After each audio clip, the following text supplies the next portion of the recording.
Hi there. This is an update on my recent quest to find a way to tint acrylic plastic in a very specific blue color and also make it partially opaque.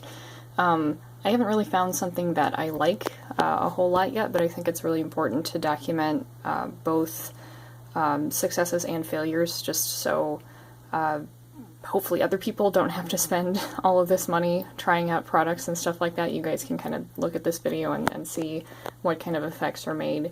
I have several pieces of test acrylic here. This is just regular acrylic shading that I got from the hardware store. A couple of different methods I used here to color these.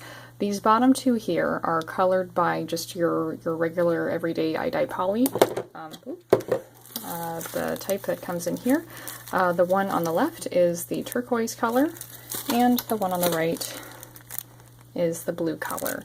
So you can see here we've got pretty nice translucent color, but the turquoise didn't really get very dark or saturated. This piece was probably in the dye bath for over an hour.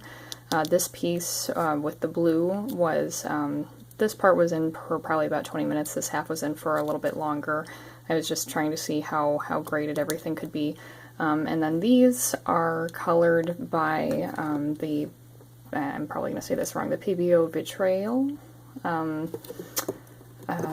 pigments here, both in, I think, turquoise and cobalt blue.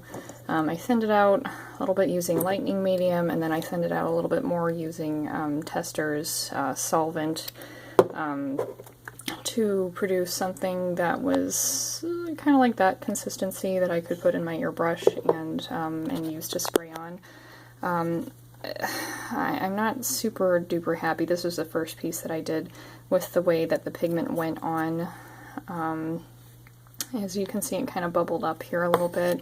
I tried to do more layers that were thinner for this piece, and I was able to mitigate the bubbling a little bit, but it's still a little splotchy on the other side. But the color is great, and you know, because you're applying it with an airbrush, you can really control how the color goes on there. For the opacity, I tried this Krylon frosted glass finish, which does weird things, and I'm not sure if it's because I was spray painting outside and the pieces were cold or what, but when it goes on the pieces that were hit with the iDye poly, it actually caused them to like crack a little bit. Yeah, there you go, you can kind of see the cracks. And likewise here, it just started cracking pretty much as soon as it went on the sheet, so I'm not really sure why it does that. And then for the ones with the Pebeo paints on them, I sprayed a whole bunch on for the first layer, and it actually started like warping and causing all of the Pebeo paints to like bunch up. So that happened to this piece as well. I flipped this particular piece around and tried to do lighter coats again, and it seemed to not do that as much, but I'm not super sure why it causes both the cracking in the dyed pieces and the bunching in the other pieces. But that's, I mean, if that's an effect that you're going for, then that's great. That combination of products will get you this very interesting sort of crackly finish, but for my purposes it's not ideal. So, you know, just kind of holding these over a dark background so you can kind of see here.